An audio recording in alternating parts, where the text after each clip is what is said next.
La voie unificatrice pour des travailleurs du secteur privé, public et parapublic, fondée par un groupe de leaders syndicaux derrière Jocelyn Ngoma, pierre angulaire du droit du travail gabonais, ne cesse d'affirmer la position de la FETRAC depuis environ 9 mois dans l'affaire syndicale gabonaise. C'est dans ce cadre que le siège PME d'Awindji a servi de cadre à un point de presse ce 16 mars 2024 ayant pour vitrine FETRAC, secteur, CETRAC. Août 2023 pour être en phase avec les nouvelles autorités, notamment celle de restituer à l'ensemble des Gabonais leur dignité et nous notamment aux travailleurs gabonais. Il est donc primordial que les entreprises du Gabon, autant qu'elles sont, comprennent qu'on ne peut plus fonctionner comme dans l'ordre ancien avec les méthodes du PDG, les intimidations. Il n'est plus question de ça. Nous sommes passés à une nouvelle ère et il est question pour nous aujourd'hui que chacun des partenaires sociaux, ce qui le concerne, comprennent que nous sommes régis par un ensemble de dispositions de la même manière que les organisations professionnelles des employeurs fonctionnent, les organisations professionnelles des travailleurs ont également les mêmes prérogatives. Donc il est tout à fait anormal qu'un employeur se comporte comme un despote et qu'ils ne comprennent pas que nous sommes véritablement rentrés dans une nouvelle ère. Donc, chers camarades, ce point de presse ce matin, c'est pour éclairer l'opinion sur 3 points essentiels, notamment la qualité du dialogue social à CETRAC, l'ingérence de l'employeur dans les activités syndicales, et le 3e point va concerner une espèce de pédagogie sur l'interprétation des dispositions de la Convention 87 sur la liberté syndicale. La Direction générale, en violation de l'article 305, nous demande de fournir les documents justificatifs conformément à l'article 305. Qu'est-ce qui dit clairement que c'est auprès du ministère du Travail, auprès du ministère de l'Intérieur que nous devons fournir les documents. Et tout à l'heure, M. Jocelyn, dans son allocution, disait qu'une section syndicale n'a pas de personnalité juridique. Elle est une prolongation de la fédération qui la crée.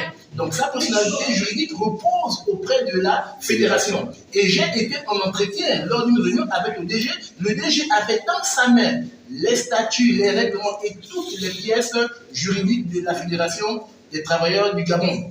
Je me pose la question alors de savoir pourquoi, quelle cause juridique l'employeur demande à la section syndicale de prouver. Voyez-vous?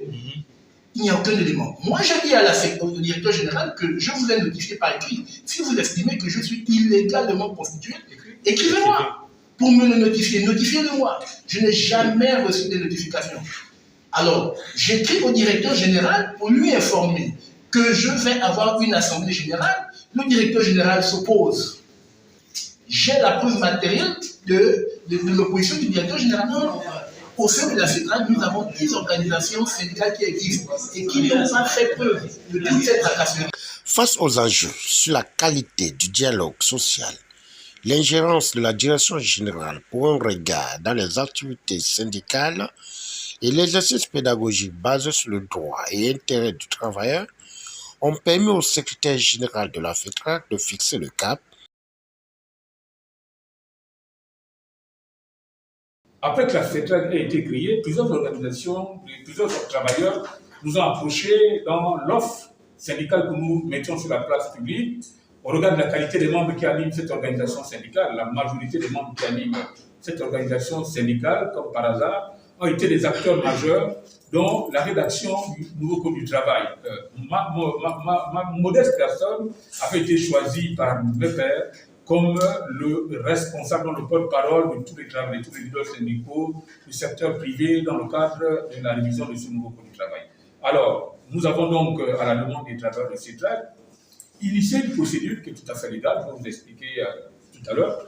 Nous avons initié une procédure pour créer une section syndicale dans les conditions prévues par la loi, notamment les articles 334 à 37, dans le cadre de la désignation et l'émission des délégués syndicaux. Parce qu'en réalité, l'employeur étant ignorant d'autres formes d'organisation syndicale que celles classiques, notamment le syndicat d'entreprise, la fédération sectorielle et les centrales, voici les organisations apparemment que la direction générale de FETRAG connaît, alors qu'en réalité, par rapport à la 87, plusieurs organisations syndicales, plusieurs dénominations d'organisations syndicales existent.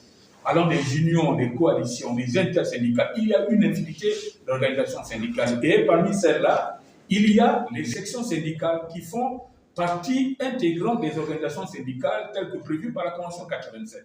Alors, la différence entre une organisation syndicale de base et une section syndicale, c'est la forme juridique.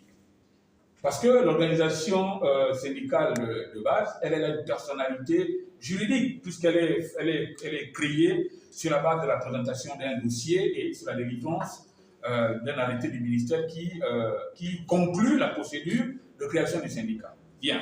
Cette procédure, elle est déjà effectuée par la centrale syndicale, qui est également une organisation professionnelle. Parce que pour la direction générale de la CETRAG, par la magie du directeur des ressources humaines, la centrale syndicale, pour lui, ne serait pas une organisation professionnelle. Pour lui, l'organisation professionnelle, c'est un syndicat de base à laquelle les travailleurs devraient d'abord s'affilier, avant de s'affilier à la centrale syndicale, qui est pourtant également une organisation professionnelle, au même titre que le syndicat de base.